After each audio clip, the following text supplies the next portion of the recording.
So I'd like to start with one of my poems out of Scuffed Up Shoes, Scuffed Up Mind, it should be. All day is still all day. There is this leaning forward, checking in again and again. Could we be near a new beginning or a dreaded end? I was thinking, oops, that could be the problem. Always this imagining, having learned how to keep it simple. Sitting on a bench near the hall, trees, miraculous, loosening my grip on these sense doors, these fickle thoughts, sitting in this tranquil presence of my own body, breathing itself, remembering this leaning into time, only a habit. We sat together, awareness and these sense doors, in this grand and marvelous world, studying this inner and outer landscape, hoping to find something. But then there was just phooey and wow. Couldn't find a thing. Some grand awakening will have to wait. I knew this was all so very simple. Clear mind, seeing for miles and miles. A mysterious heart, holding everything in open spaciousness. Anchored awareness in the body, knowing the ease as the destination. So I practiced, not moving into tomorrows. No leaning into time, planning some pleasure or impossible escape, but resting in the natural peace and ease. The natural peace and ease, confident in how it goes.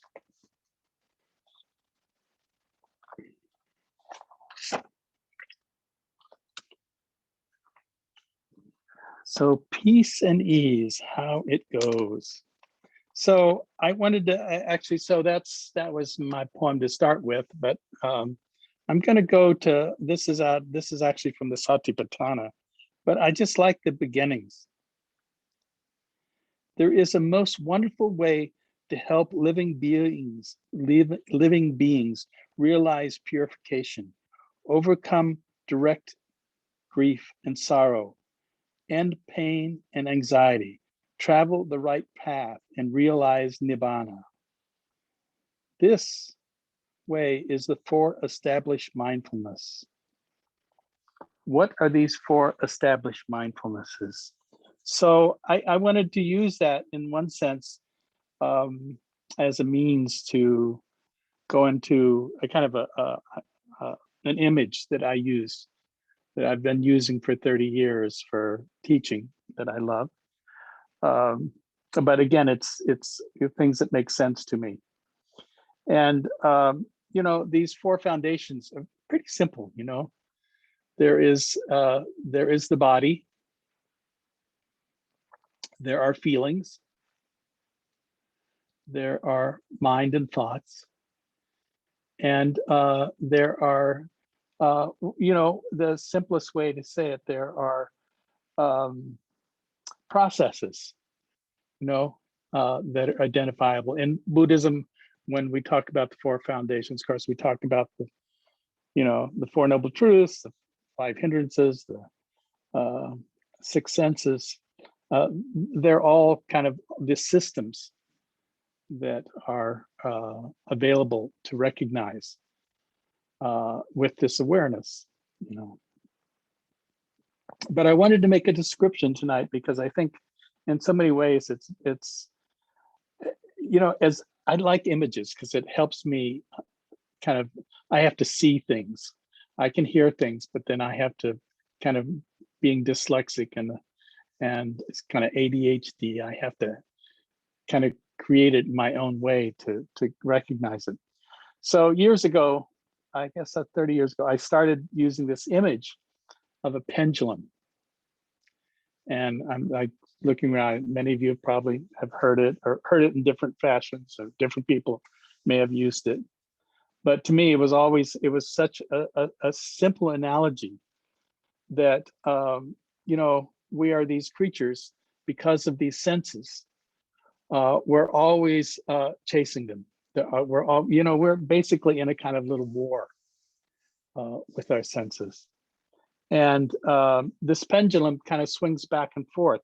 And one side is, we can use this, I use the image because of math, with 1 to 10.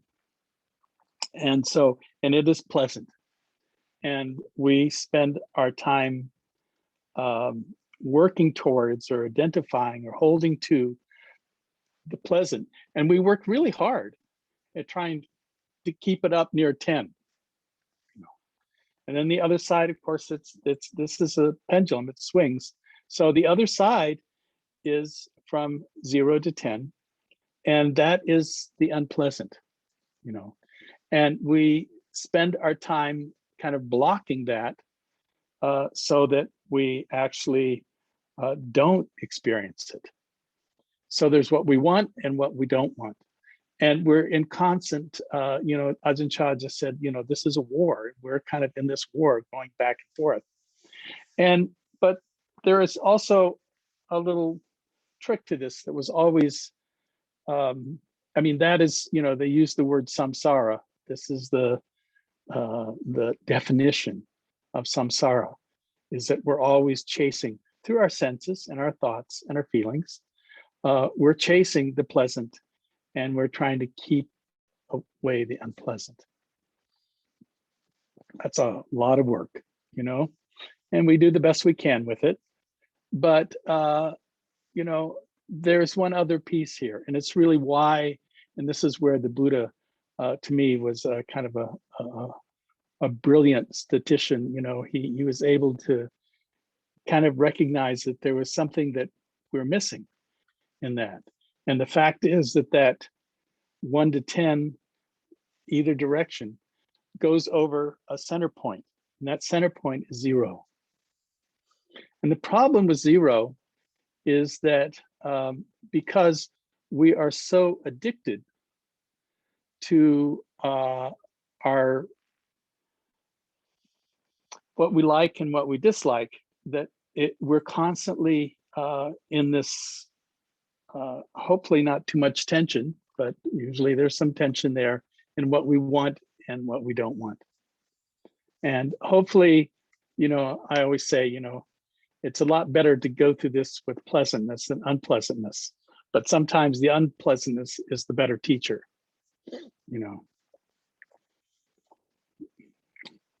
So there is this place in the kind of where we can call it the 0 point, where this thing is always crossing. And again, all these images are imperfect. But it's a good enough image to kind of get that this 0 point. And one of the difficulties here is that because we're passing over it all the time, and the difference is that the pleasant has a charge, and I say 1 to 10, and the unpleasant has a charge from 1 to 10. And so we're always struggling with one way to control our experience, so it stays in the pleasant realm. And I really think, I don't know, I think in all cultures, we think sometimes India is so hard, but the other time, but they still have the same thing. They have, even in the simplest, the poorest areas. It's one of the things in my travels that poverty and simplicity doesn't mean unpleasant. It's in a sense, it's all relative from where you're looking. So there's perspective, and I get that. But this is the simple math of it. But the thing that happens is this center point, because it has no charge on it. And of course, the pleasant has a charge and the unpleasant has a charge. And therefore, this is something that's a 0 point is very hard to see. And it's really why these practices have been developed, so that you can actually find some stillness and start to see kind of the nature of our reactivity towards the pleasant and the unpleasant, and maybe simpler word is to see our grasping is how we grasp. We grasp against or we grasp for, but it's still a grasping. And the 0 point, which is a kind of this kind of miracle, that because it doesn't have a charge, no one sees it. And I maybe another word to say is no one feels it, because it doesn't, it's not obvious. So over the centuries, and the Buddha found this, or he emphasized this, is that there was a practice called meditation, which had kind of different aspects to it. One was you had to, as much as you could, you had to still yourself. And really stilling yourself was actually to see into movement. It would be nice if there was actual stillness, but maybe at some point where the mind becomes very really awakened, then there's stillness.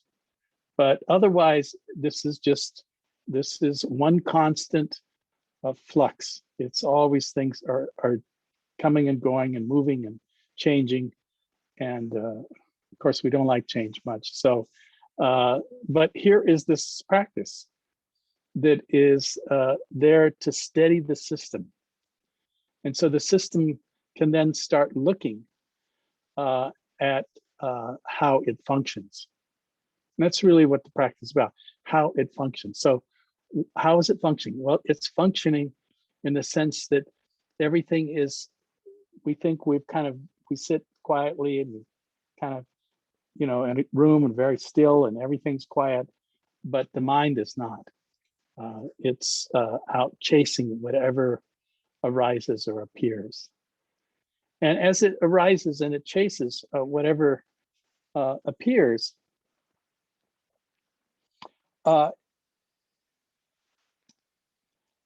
with meditation, one begins to kind of see the nature of how that happens. So we begin to see the actual system, I always say the operating system, that we are these conditioned creatures that are chasing after the pleasant and keeping away the unpleasant. And that, of course, we have to experience that and really know it well to suddenly realize that, oh, I'm actually more than that. I actually, there's something else that's operating here. And this 0 point, and this is thing, we can pass over it many times, but as we kind of still the system, we start staying a little longer at that, or in that 0 point. And one of the things is there is a sense of course, there's not struggle there. So there's a possibility of a sense of ease or peace there. And that becomes kind of the confirmation of what's there. But one of the things is that, because we're pretty fickle, we're kind of passing by that point all the time. And we start to, instead of look at where the charge is where the charge isn't. And that is a huge insight, when you start looking for where there isn't a charge. because in a sense, as human beings, we're addicted to charge. And this is saying, oh no, there's a place where there isn't a charge. And you actually have to hang out there. And it's really this is the art of let's say, the mindfulness itself, is that it has to have strength to be able to stay there, because it doesn't mean that that pleasant and unpleasant has stopped. It simply means we're not um,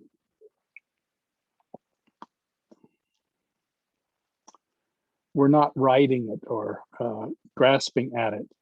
And in a way, you just simply have to let that pendulum swing with, and that's where this is imperfect, where that center point, unfortunately, the pendulum keeps swinging, but that awareness then can start to recognize that there is something that is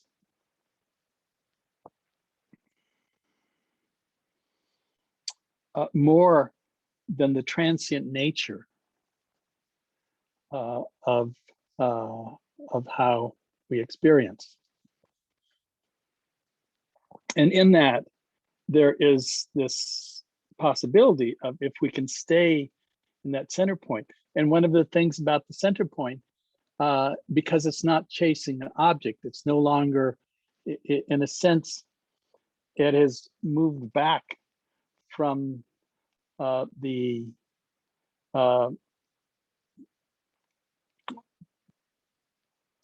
identification or the power uh, of the senses.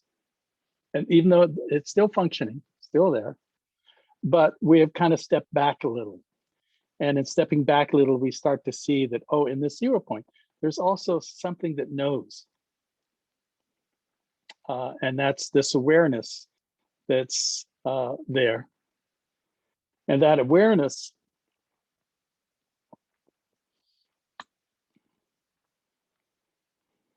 has more to do with resting in that 0 point. So you've just taken the kind of the attention off of the kind of this pendulum swinging to this 0 point, and that one begins to see that, oh, there is something that knows, that's aware of, and that one's mind has to turn more towards the awareness than the objects of awareness. And one of the beauties in that is that, and here we really have to take in, well, how is that possible? Well, awareness itself, in some ways, is it's always caught in a duality through the sense doors, and through the sense doors, then there is the pleasant and the unpleasant. And here we're saying, yeah, those are still there, but there's something bigger going on that has to do with that 0 point, and has to do with awareness. And it has to do with the recognition that instead of the objects, which would be anything of the 6 senses, of seeing, of smelling, of hearing, of tasting, of thinking, or remembering, or planning, that there is also the capacity for the mind to recognize the space. It's right now, the space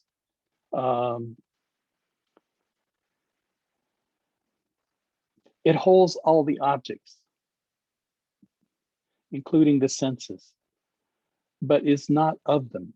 And so there's really this possibility of stepping back from that dualistic identification, and particularly with feelings, because feelings are such an absorption.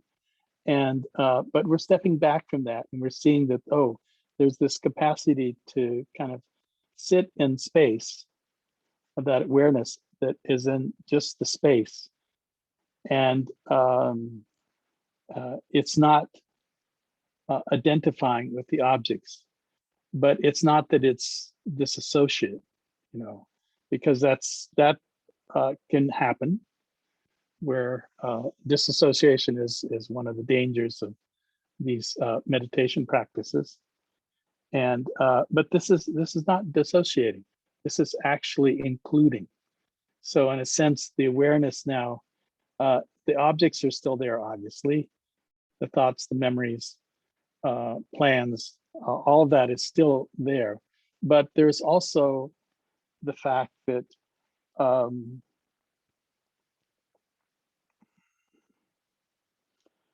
you're no longer enticed by that. You're more enticed by the 0 point and awareness than by the pleasant or unpleasantness of our quote sensual world.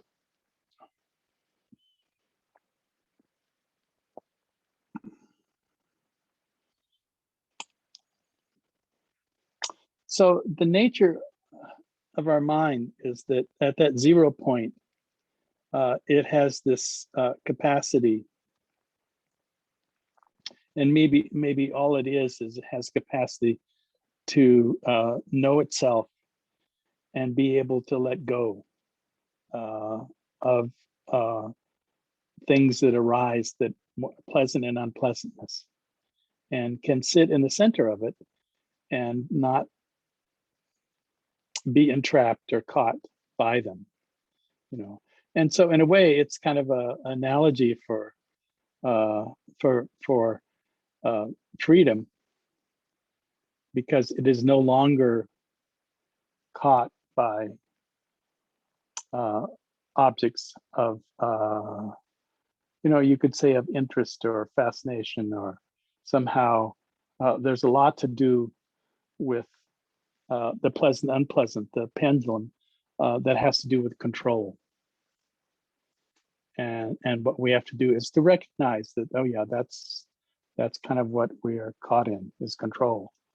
And that there is a kind of loosening of that grip, because you can't have control and kind of pure awareness at the same time. They don't go together, you know. So we actually have to train ourselves into this this place that is no longer, in a sense, needing anything. It is quite satisfied with what is available. And even when it's unpleasant, somehow there is the capacity with incredible amount of tolerance. And unfortunately, if you can learn this, it's great, because unpleasantness will come, and particularly as you get older, it's kind of what goes with the territory, And yet here is a means to create some space between the reactive kind of the feeling of it, and the wanting to get rid of it, and the capacity, which is just teaches tolerance, is that we can still be with it in a way that we're not absorbed or caught by it.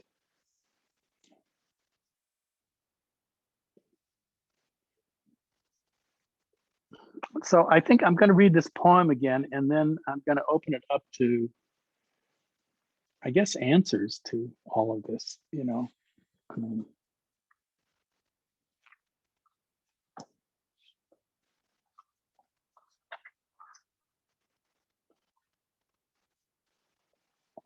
All day is still all day. There is this leaning forward, checking in again and again. Could we be near the beginning or the dreaded end? I was thinking, oops, that could be the problem. Always this imagining, having learned how to keep it so simple. Sitting on a bench near the hall, trees miraculously being, loosening my grip on these sense doors, these fickle thoughts, sitting in the tranquil presence of my own body, breath, breathing itself, remembering this learning, this leaning into time, only a habit, remembering this leaning into time, only a habit. We sat together, awareness and these sense doors in this grand and marvelous world, studying this inner and outer landscape, hoping to find something.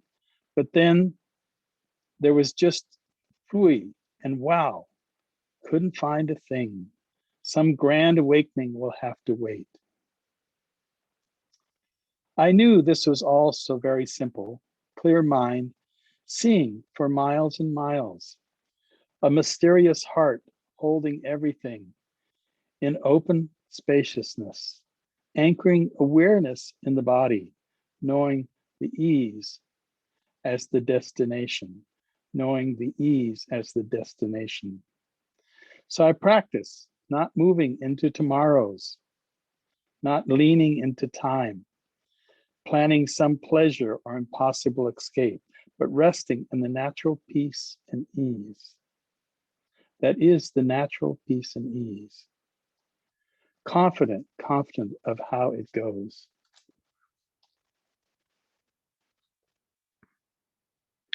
Oh, this natural peace and ease.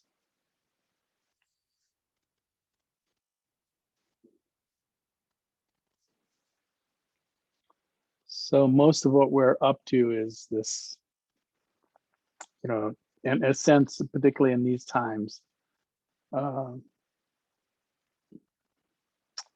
of working with that pendulum that's kind of swinging back and forth. And I'm hoping for your sake, it's more on the pleasant side than the unpleasant. But who knows? The unpleasant can also, there can be a tremendous amount of learning or letting go that happens in the unpleasant. And there can be a lot of freedom in the pleasant, or a lot of attachment in the pleasant. So, you have questions? Or I may have a harder time seeing. I have 1, 2, 3, 4, 5, 6. Gwen has a question. Go ahead, Gwen, and unmute Please. yourself. Please. Hi, John. Thank you. I'm sure that, like everyone else, this smoke has it been a teacher? I don't know. I'd like it to be a teacher. I feel like there's something to be learned there. I'm feeling aversion. I'm feeling fear for the future, for my health, and frustration at being inside. And I appreciate what you said about, trying to find that still place that's not reacting one way or the other. Could you speak a little bit about dealing with the smoke? Yes. Thank you. Well, first, my lungs aren't the best in the world, and it is a challenge. And at the same time, I'm fortunate. My house doesn't have, I guess upstairs I have some kind of air leaks and all that stuff, because when the smoke comes, I smell it and stuff. And I have air filters going. And I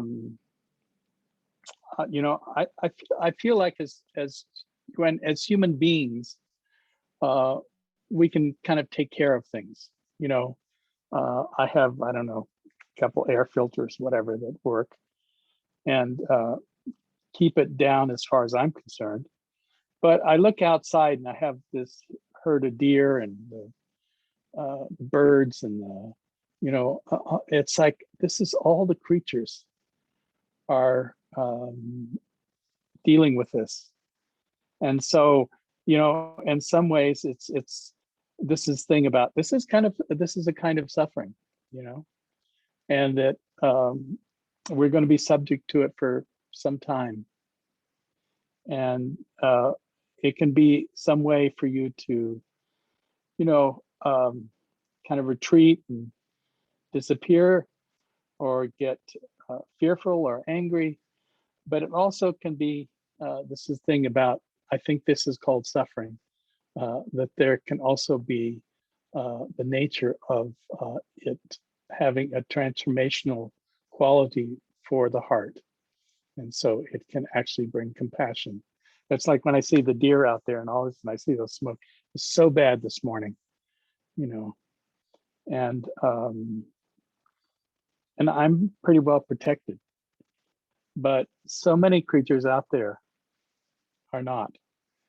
And there are many people out there working in that, you know, and you know, it's like having lived in India many years and with the pollution and everything, and seeing how, you know, they don't live that long.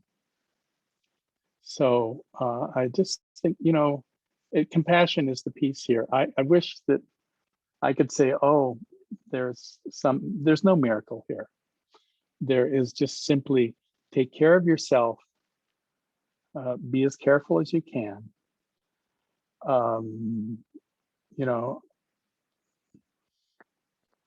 I know, you know, I guess about 5 years ago, I got an AC here. And before that, I just had a swamp cooler. And when the first smoke started, it was, all it did was just push it through the house, you know. So I hope that's not your condition. And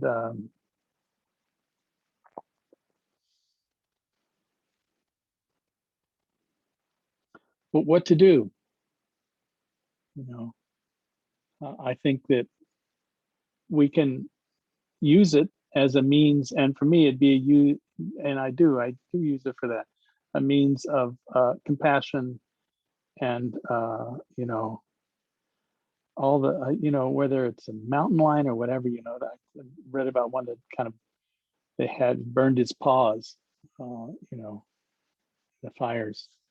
So here we are, 21st century, and our world isn't, you know, from this point of view, is in terrible shape. So I hope you stay safe, Gwen. And I also hope that somehow, whatever emotions that come around it, that it's really more based on bringing some sense of compassion for yourself and your body, and for the culture, and you know, the UPS man or whatever that is driving around in this. You know, there's a lot of people out there working that this is terrible, you know. So I think that's all I can say right now. Thank you.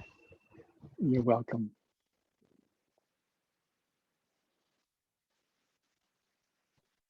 Maura, go ahead and unmute yourself and ask.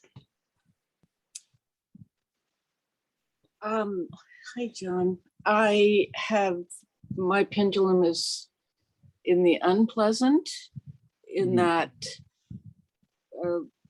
in the last couple of weeks, I've been dealing with the very sudden, unexpected death of a loved one who went in for surgery and didn't wake up and suffered strokes on the table. And so I'm going to ask you a kind of an intellectual question, but it's really just an excuse to have you address death. And my Buddhist intellectual question is, of the four foundations, death to me hits in the mind, it hits in the body, I'm crying, it hits in the feelings, I feel grief, and I think somehow in the processes too, because it feels so threatening. So there's all that, the fear of feeling goes along with it. But I feel as if I am sitting in the middle of it, and not trying to move away or stay addicted to it, for that matter. but it fucking sucks. Just pardon my French, everybody. And that's my excuse to have you rap a little bit about death. Well, first of all, we don't know anything about death. It stays You're right a about that. mystery. It stays a mystery. It's the big mystery that we'll never, that people, you know, the Egyptian Book of the Dead, the Tibetan Book of the Dead, everybody has had their, culturally has had their thing around death. And so it's a mystery. And, you know, and it's a finality. You know, when that person dies, that they're gone. That's it. And then there's our process. So that's one thing. It's just the, this is simply there, and it's something that, you know, it's like I think of the, what's her name, Lee Gotami, as she came to the Buddha and brought her 8-year-old son who had died and said, "Can you heal him and bring him back?" And the Buddha, he was told, "No, I can't do that. That's not what I do," you know. And I mean, it's a great story, because he said, "Okay, I'll give you a little project to do." And so he said, "You have to go to," and you remember households then, the households are 20 people in India, and those times, I don't know how big they were, they're big. And he said, "Well, you have to go to a house and ask for 8 sesame seeds from a house where no one's died." And so Liko Tami, she goes from house to house to house, you know, hoping that somehow she could have this miracle of these 8 seeds that then would bring her son back. And so, and her grief was, you know, it was her only son. And of course she goes and goes, and she doesn't find any, you know, that someone has died in every home. And I mean, it's different here in some ways, because we don't have that, we don't have 20 people in a family or more. And you know, 3 generations or whatever, or maybe you do, but there's death, and it's, you know, it's just part of our living. And that our job here, in some sense, I think is just, you know,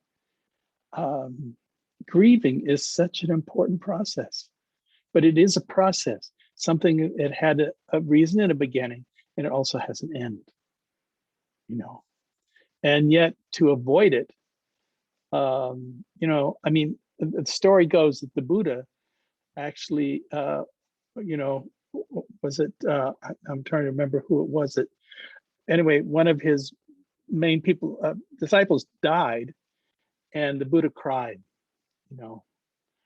And so, you know, it kind of acknowledges that there is this, what is it, emotional journey that as human beings, why, you could say, oh, because my attachment or whatever. No, it's just a process.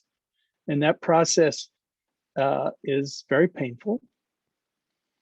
And also, if I may say, can be also, can be liberating, in the sense that it can bring great compassion for everything, everybody, you know, unfortunately. But it's also, you have to go through the process. You know, it's not something that you can put in the closet. You just go through it, you know. And I know you know, you're good at this, understanding it, but going through it is different, you know. And so what I wish you, you know, I wish I could say, oh, go through it quick, but no, just go through it. You know, you will find your own pace. And you know, I love Elizabeth Kubler-Ross's kind of piece around, you know, that, what is it, the there's the 4 stages there of going through grief. And you know, but what happens eventually is that, you know, time takes care of things, you know. So, but I'm sorry for your loss, you know. It's like, don't we wish that it was not that, but you know, unfortunately, it is that. So take care.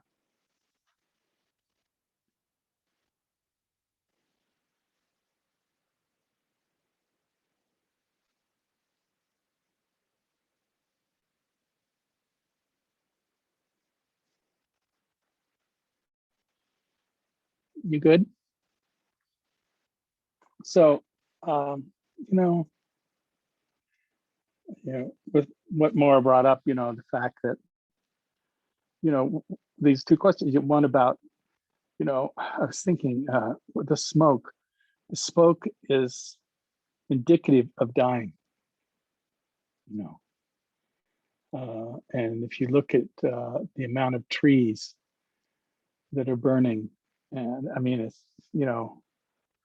right here, sitting here between two huge California fires, you know, and um, and the sadness, that comes up because you know, uh, we're so interdependent with, whether it's the squirrels or the birds or yeah, I mean, it's just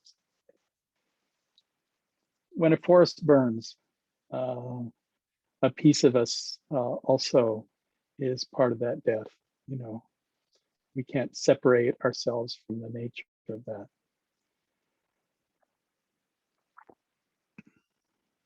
So just take a moment, first of all, just to, um, maybe you can tune in. This is like we're right at the zenith of the full moons, just kind of tilting out. And so the energetics of that. So in a sense, kind of, for me, it's a sense of kind of gratitude for the energetics of the full moon. And acknowledging that, you sit here and you may be, I see, from maybe you're in Hawaii or Japan or somewhere, or Israel, and understand the world, with this pandemic, it's on fire, and the Buddha, again, over and over gets said, the world is on fire. We're kind of seeing it in a very visceral, immediate sense, and so we can be reactive and all that stuff, or we can just simply recognize the truth, and that for me, there's this thing around, oh, you too, uh, today's a gift, and you may not be here tomorrow. A flame may come up that hill and be gone if I don't be sleeping. I don't know it or hear it. You just don't know. And so a sense of kind of compassion for um, what is it, the life cycle, just like there's the destructive piece that also brings grasses and new seeds and trees, but right now we're in the destruction. So can you kind of bring your attention to your heart and feel some kindness for yourself first? You are a fragile creature, a strong one, but fragile creature. And life is precious. And who knows what happens next? It's a mystery. So live your life in a way that you do no harm, and where you can help, you help.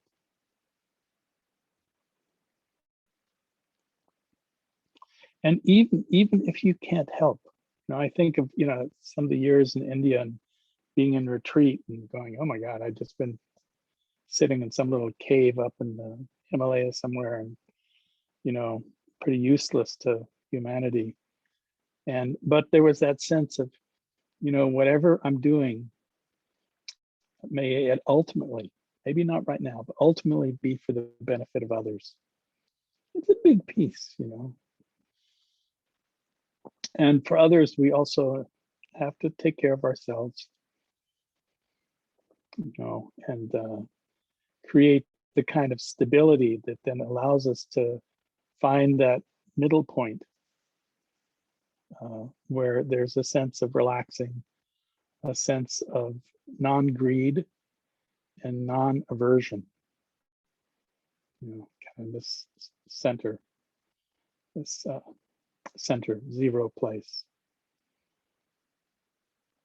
And then we can extend this love out to the birds and the trees and the insects and this whole ecological wonder that we know very little about, actually, you know,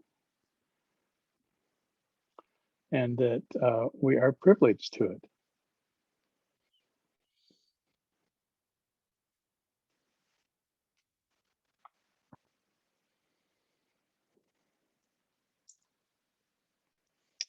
May I live with an open heart. May I live with an open heart. May whatever covers my heart be dissolved. May whatever covers my heart be dissolved.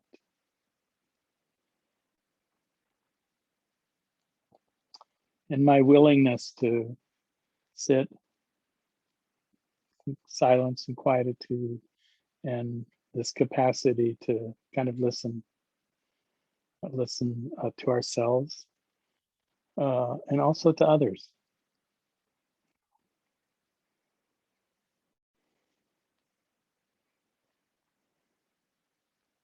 People like to be heard and seen. And that we can somewhat be vessels for self-acceptance and also acceptance of sometimes their views, their ideas, their politics, their fears, their attachments. So that as human beings, we can live in peace. And again, we extend this out to beings everywhere, that they may ultimately benefit from our time together, wherever they may be, and also all the creatures in the forest and the transformative power of fire and the consequences of fire. May we be protected and others protected.